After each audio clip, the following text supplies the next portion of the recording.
Hello students, today we will discuss the chapter triangle. इसमें हम करने जा रहे हैं थ्योरम। थ्योरम है आपके पास, if a line is drawn parallel to one side of a triangle to intersect the other two sides in distinct points, the other two sides are divided in the same ratio. एक triangle है आपके पास, उसमें आपके पास बोला गया है यहाँ पे if a line is drawn parallel to one side of a triangle। एक लाइन आपके पास, एक लाइन हमने ऐसी ड्रॉ करनी है। if a line drawn to one side of a triangle, okay, triangle की किसी एक साइड से हमने एक लाइन ड्रॉ करनी है to intersect the other two sides.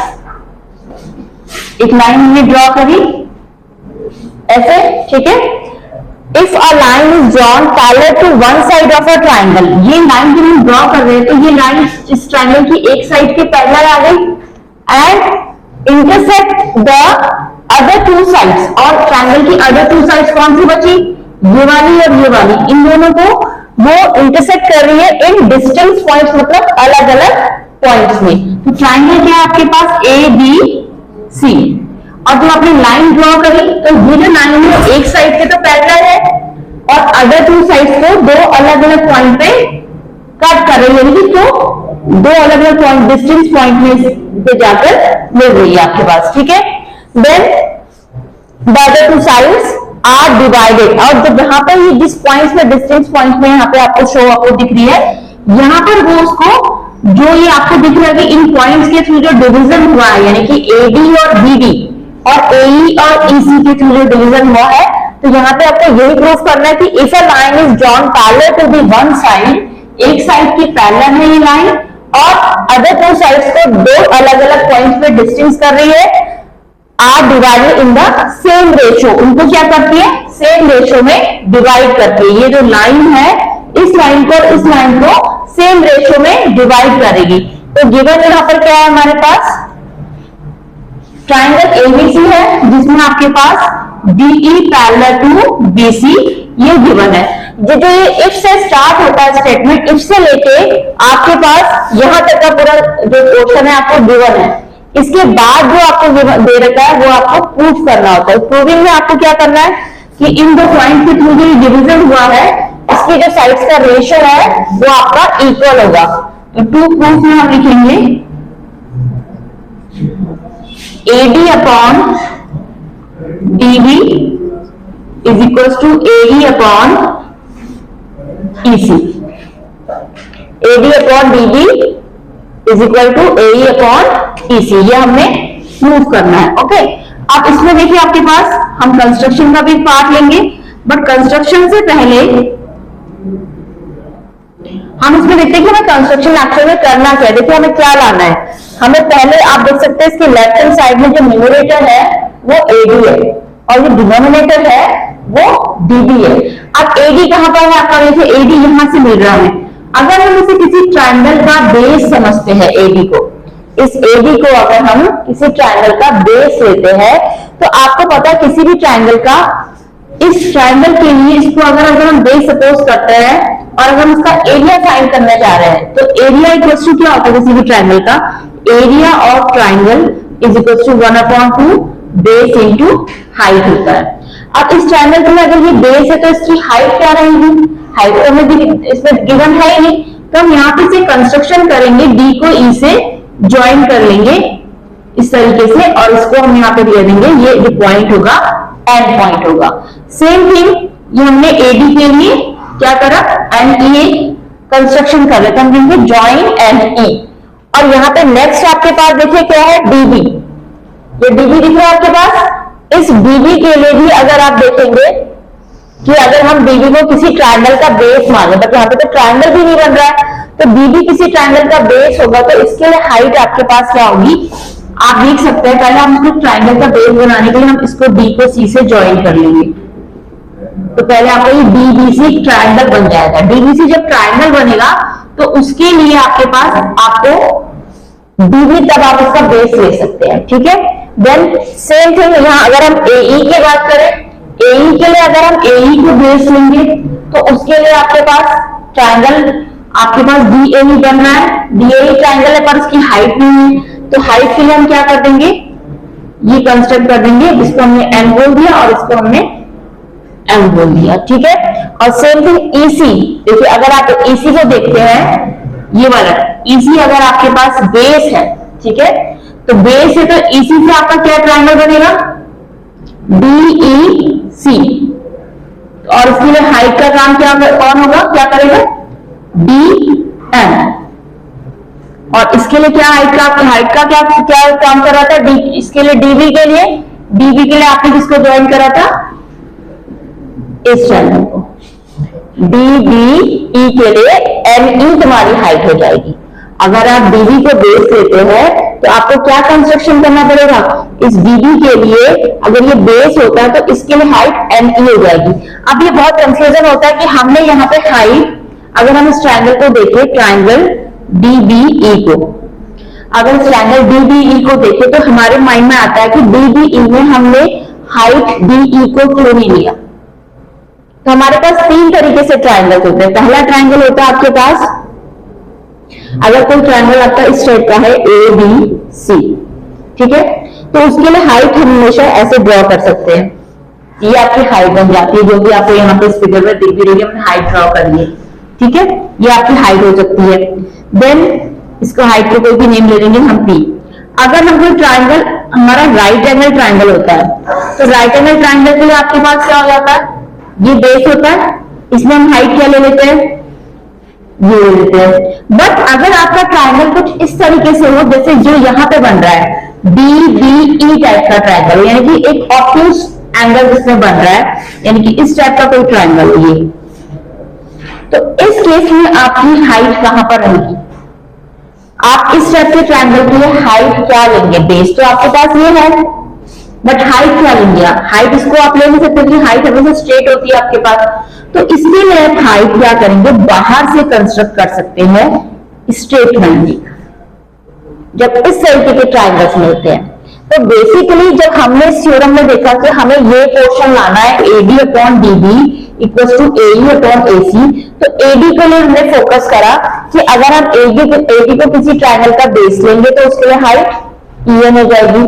फिर हम अपने DB पे आए, DB यानी कि DB आपका ये था, तो DB से आपके पास ट्रायंगल कौन सा बन रहा है, BDE, ये बन रहा है ट्रायंगल, BDC भी बन रहा था, बट BDC से हमें हाइट नहीं मिल रही थी। अगर हम BDE देखेंगे तो इसके लिए हाइट क्या हो जाएगी बाहर से, EN। फिर से हम अपने AE में आए, AE कहां पर है हमारे पास, A और E है, अगर A और E को अगर हम फोकस करें, इसको हम बेस ले किसी ट्रायंगल का, तो हाइट क्या हो जाएगी, DM हो जाएगी। फिर हमने देखा EC कहां मिलेगा हमें, ये रहा EC। अगर इसको ट्रायंगल का बेस बनाना है तो पहले इस बेस वाले ट्रायंगल से ट्रायंगल कौन सा बन रहा है, DEC, उसका EC क्या हो जाएगा, बेस, एंड EC बेस के लिए हाइट क्या होगी, हाइट आप DE नहीं बोलेंगे, इसके लिए हाइट क्या हो जाएगी, बोलिए, इस DEC के लिए हाइट क्या होगी, DEC के लिए हाइट आपके पास ये वाली हो जाएगी DM। जैसे इसके लिए हाइट क्या थी, EN थी, और इस वाले ट्रायंगल के लिए हाइट DM। अंडरस्टूड और नॉट? तो हमने इनकी वैल्यूज बेसिकली फाइंड आउट करनी है। तो ये हमारे कैसे आ रही है, बाय एरिया ऑफ ट्रायंगल से, एरिया ऑफ ट्रायंगल से। तो पहले हम निकालेंगे area of triangle ADE, okay, क्योंकि ADE ट्रायंगल क्यों निकाला, क्योंकि उस समय AD मिलने वाला है, 1/2 बेस यानी कि AD इंटू हाइट यानी EN। Then area of triangle DB पे फोकस करते हैं, DB का आंसर बनना देखो आपके पास, एरिया ऑफ ट्रायंगल BDE से, BDE में आपके पास 1/2 बेस कितना हो जाएगा, BD इंटू हाइट क्या हो जाएगी, EN। ये दोनों आपके पास अब कैसे आएंगे देखिए, इसे इक्वेशन 1 कह लेंगे, इसको इक्वेशन 2। सो आप इसको डिवाइड कर दीजिए, area of triangle ADE upon area of triangle BDE is equal to 1/2 AD into EN upon 1/2 BD into EN, EN से EN cancel, okay, and half से हाफ कैंसिल, तो आपका क्या आ गया AD अपॉन BD आया आपका AD upon BD। AD upon BD किसके equal आ गया, area of triangle ADE upon area of triangle BDE। तो हमारा एक काम तो हो गया, हमें ये मिल गया अपना, ठीक है, इसे इक्वेशन 3 बोल देते हैं। अब आप बात करते हैं नेक्स्ट, AE अपॉन EC पे फोकस करेंगे। AE देखो, AE कहां पर है हमारे पास, ये रहा AE, ठीक है। तो AE के लिए हम क्या करेंगे, दोबारा से एरिया ऑफ ट्राइंगल AE लिख देंगे, ADE, area of triangle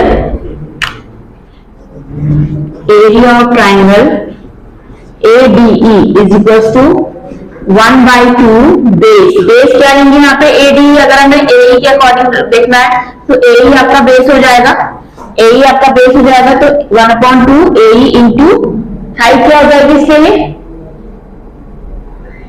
DM। अगर आप ADE देखेंगे और AE को बेस लेंगे तो हाइट DM होगी, ठीक है। देन अगर हम देखें ये वाला ट्रायंगल EC कहां पे बनेगा, तो कौन सा ट्रायंगल लेंगे, DEC, area of triangle DEC 1/2 base क्या हो जाएगा EC और हाइट DM, ठीक है।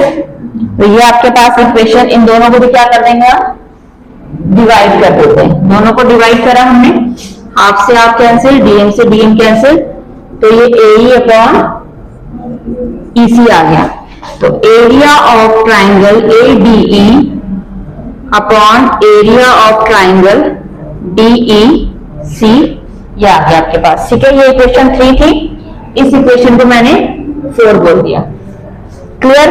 तो आपने देखा कि मेरे पास AE अपॉन EC की भी वैल्यू आ गई और AD अपॉन BD की भी वैल्यू आ गई। अब इन वैल्यूज को ध्यान से देखिए, आपके पास न्यूमरेटर जो है एरिया ऑफ ADE यहाँ पे भी है, एरिया ऑफ ADE यहाँ पे भी, दोनों सेम हमें मिल रहे हैं, बट यहाँ पर क्या नहीं मिल रहा हमको, डिनोमिनेटर सेम नहीं। अगर किसी तरीके से ये डिनोमिनेटर सेम हो जाएंगे तो न्यूमरेटर तो सेम है ही, और राइट हैंड साइड भी आपके पास आपको दिख रहा है AD अपॉन BD आ गया और AE अपॉन EC आ गया।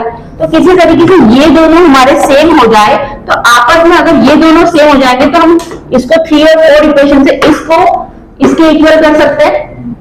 तो हम कैसे इसको सेम बनाए, न्यूमरेटर तो सेम है, डिनोमिनेटर को कैसे सेम है। अब देखो डिनोमिनेटर फोकस करेंगे, एरिया ऑफ ट्राइंगल BDE और area of triangle DEC, area of triangle BDE और एरिया ऑफ ट्राइंगल DEC। देखिए ये वाला जहां पे मेरा ये पेन जा रहा है, blue pen, BDE and DEC, ये दोनों ट्राइंगल का कॉमन आपको ये दिख रहा है, BDE एंड DEC में कॉमन क्या है आपके पास, DE, क्या कॉमन है, DE। तो हम यहां पे क्या लिख देंगे, नेक्स्ट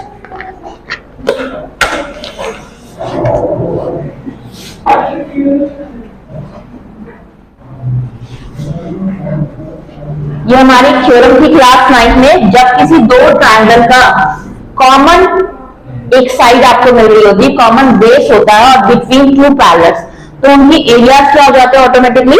सो इन दोनों ट्रायंगल में आपने देखा कि BDE, ये जो BDE है और DEC है, इसका कॉमन क्या है, बेस कॉमन है, दोनों की एक लाइन सेगमेंट कॉमन है।